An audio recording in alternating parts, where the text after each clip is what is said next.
Hi, we're Doug and Mary, a retired couple from Montana, and we've found an affordable way to travel to many of the places we've always wanted to see by converting our Toyota Sienna minivan into a camper.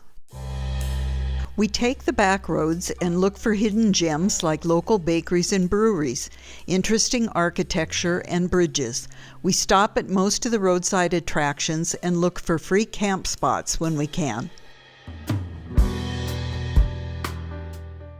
Right now, we're working our way down eastern Newfoundland with some of the oldest European settlements in North America.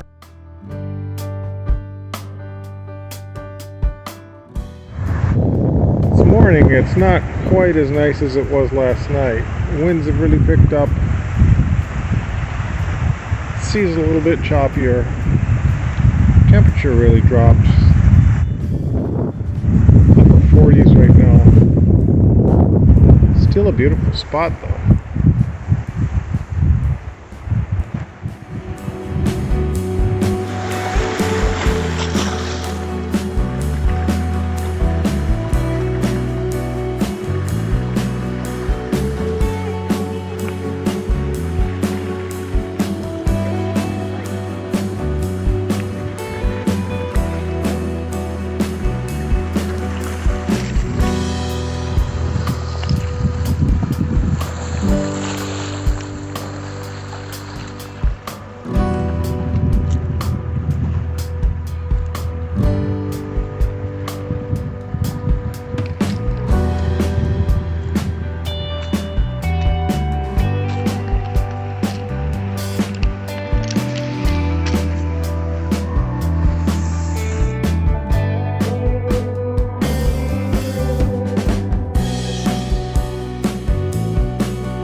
The town of Heart's Content was located in just the right place in 1866 when the first successful transatlantic cable from Europe was completed.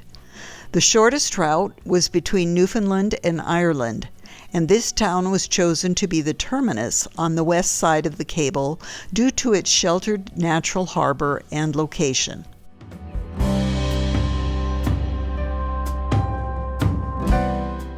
A cable station building was constructed and more undersea cables were laid in the following years.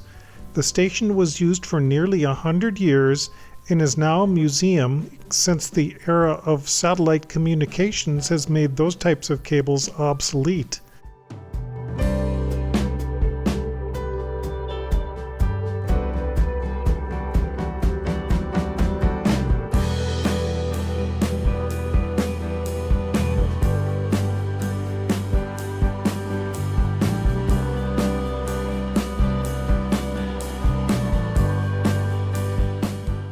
The displays showcase the equipment and the lives of the thousands of workers through that long period of time.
This sign had us confused.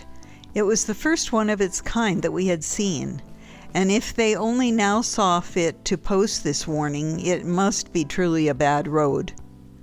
We inquired locally and found that we should expect it to take a day and needed to drive very slowly. There were other spots we wanted to see before we worked our way to the capital city of St. John's, so we opted to turn around here.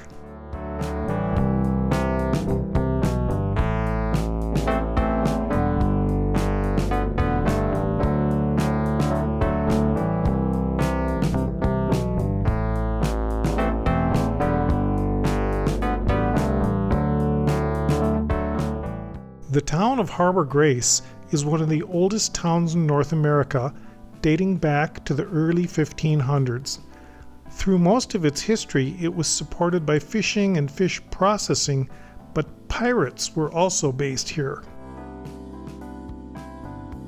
In 1932, Amelia Earhart started here, becoming the first woman to fly across the Atlantic to Europe. There's a small museum highlighting some of the area's history. The SS Kyle was a steam-powered ship that worked the waters between Newfoundland and Labrador as an icebreaker and passenger ship for 54 years. She was one of the fastest ships of her time before being so badly damaged by an iceberg that it was grounded here after a storm and is now a historical monument belonging to the town.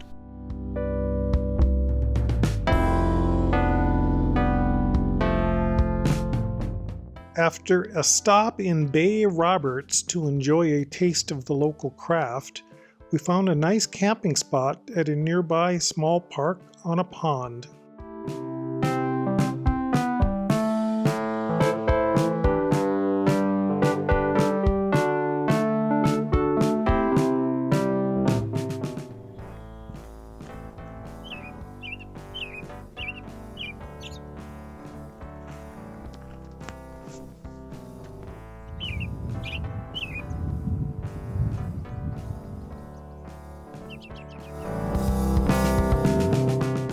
The next morning, we discovered the quaint little historic seaside town of Brigus, with a nice park to have breakfast and walk through perfectly maintained flower gardens. There are more trails and attractions here, but we needed to get east of St. John's before things get too busy.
Best of all, we also found a public spot to fill up our water jugs.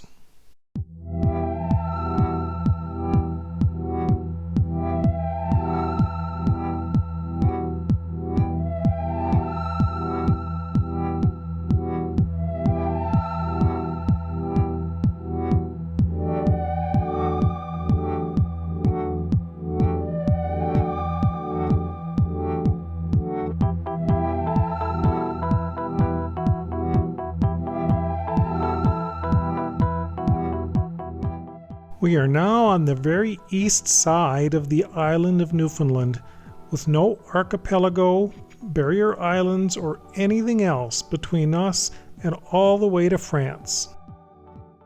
In fact, this is Cape Spear National Historic Site, the most easterly point in all of North America.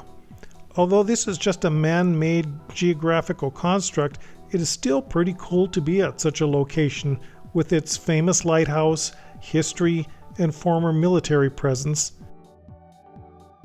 Cape Spear has long been the gateway to St. John's and Canada. During World War II, a radar station and 2 giant 10-inch guns were installed to defend the harbor, along with concrete bunkers, tunnels, and searchlights, all manned by both Canadian and U.S. Army enlisted men. There were also barracks, mess halls, and other facilities. Much of the facility still remains.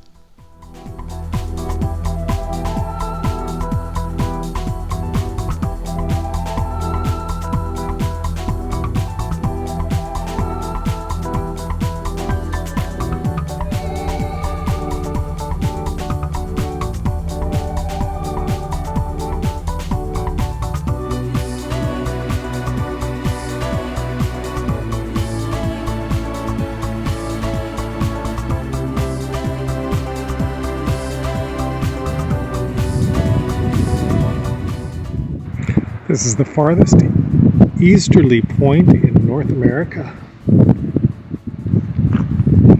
Cape Spear.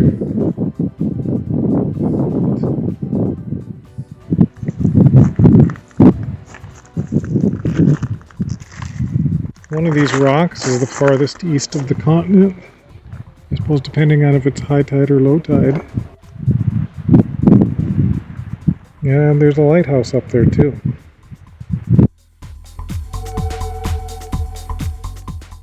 The area by the seaside rocks is closed due to sudden high winds and erratic waves. But even so, people have been swept out to sea many times, even recently.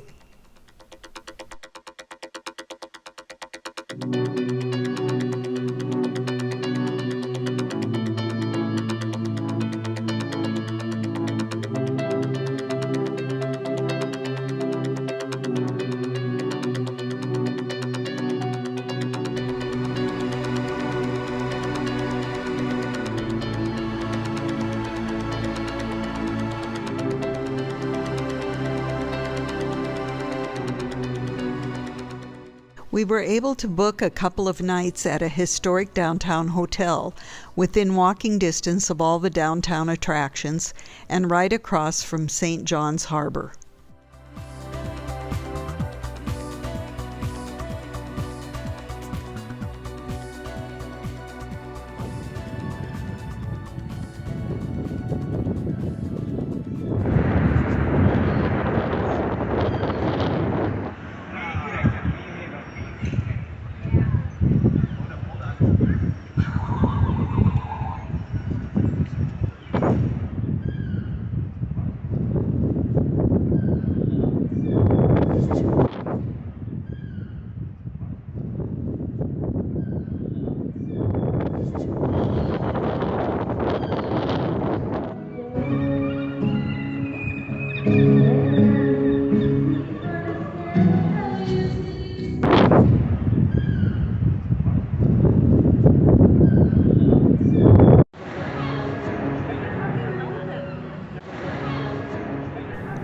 Despite the fierce wind, we spent the evening exploring the downtown area, admiring the architecture and street art, before slowly winding our way back to our hotel.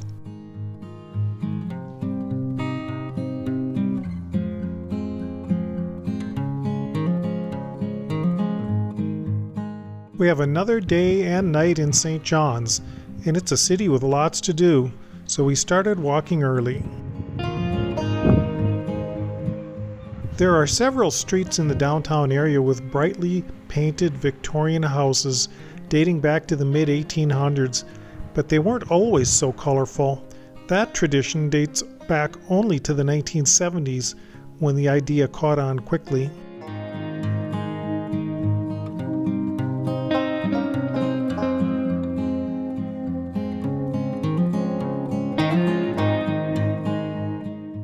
There are numerous sculptures and other works of art spread throughout the downtown area as well, and the architecture of the historic buildings is stunning.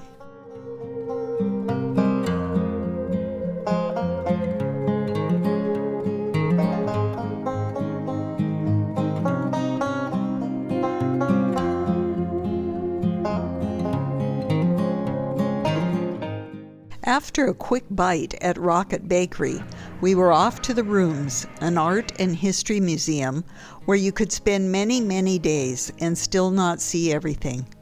Unfortunately, most of the displays are difficult to adequately photograph.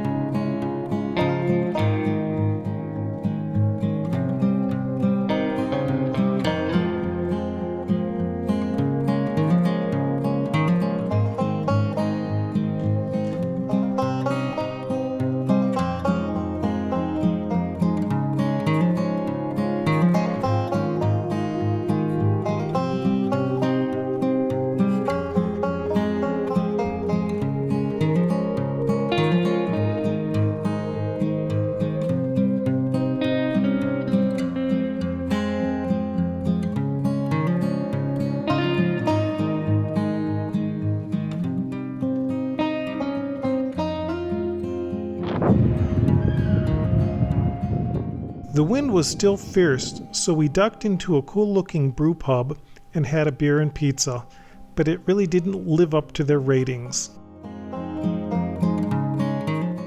St. John's was the largest city that we've been in on our trip so far, but it didn't feel like a big city. It has a friendly, homey vibe, it's easy to walk around, there's a ton of things to do and see here, and we barely scratched the surface. We could easily come back and spend another week. Overall, we loved it, even though it was so windy when we were there that my glasses blew right off and landed half a block away. By the time we found them, they had been driven over. That's it for today. Next time we head over to our third country in North America, the island of Saint Pierre, which still belongs to France. If you enjoyed riding along with us on our travels, please tap the subscribe button if you haven't already. Thanks for watching.